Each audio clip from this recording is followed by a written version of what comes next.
Hello बच्चों, चलिए प्रश्न को समझते हैं। प्रश्न है, हैलोजन के आकलन की कैरियस विधि में किसी यौगिक के 0.15 ग्राम में AgBr के 0.12 ग्राम को दिया गया।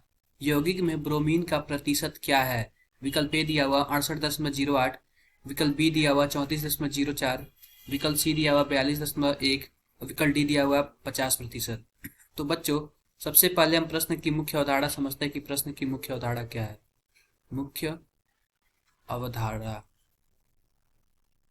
मुख्य अवधारणा में हम यह देखेंगे कि कोई एक कार्बनिक यौगिक है। कार्बनिक यौगिक लिखते हैं यहाँ पे। कार्बनिक यौगिक का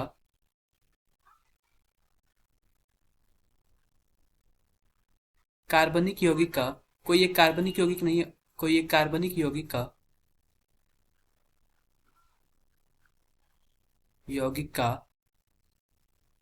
भार जो दिया हुआ है वो कुछ इतना दिया हुआ है, 0.15 ग्राम दिया हुआ है।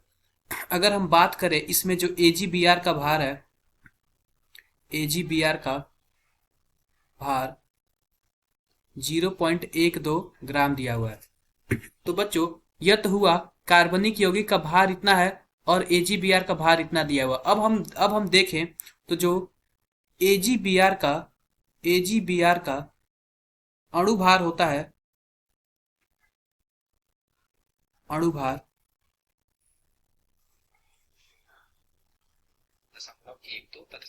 AgBr का जो अणु भार होता है वह 188 होता है। 188 होता है। और वहीं पे जो Br का अणु भार होता है, Br का परमाणु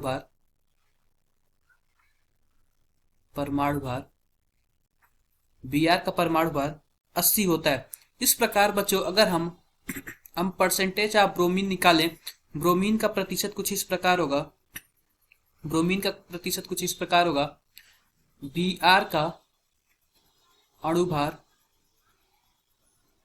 बटा में AgBr का अणु भार। वैसे बच्चों, Br का परमाणु भार होगा AgBr का अणु भार। अब हम क्या करेंगे? गुना करेंगे। गुना करें में क्या दिया होगा? प्राप्त AgBr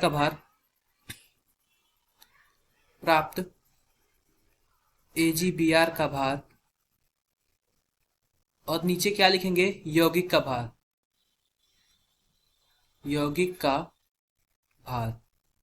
इस प्रकार बच्चों, अगर हम देखते हैं तो क्या होता है, अणु भार कितना है? 80 है। AgBr का भार कितना है? 188 हो जाएगा। और प्राप्त AgBr का भार 0.12 है और कुल यौगिक का भार कितना? 0.15 है। अगर हम इसको हल करते हैं तो बच्चों, प्रतिशत निकालने के लिए हम यहाँ से 100 से गुना कर देंगे। और इसके बाद क्या होगा? जो हमारा उत्तर आएगा कुछ इस प्रकार आएगा, 34.04% आएगा उत्तर। तो बच्चों, इस प्रकार जो हमारा विकल्प बी है वो सही होगा।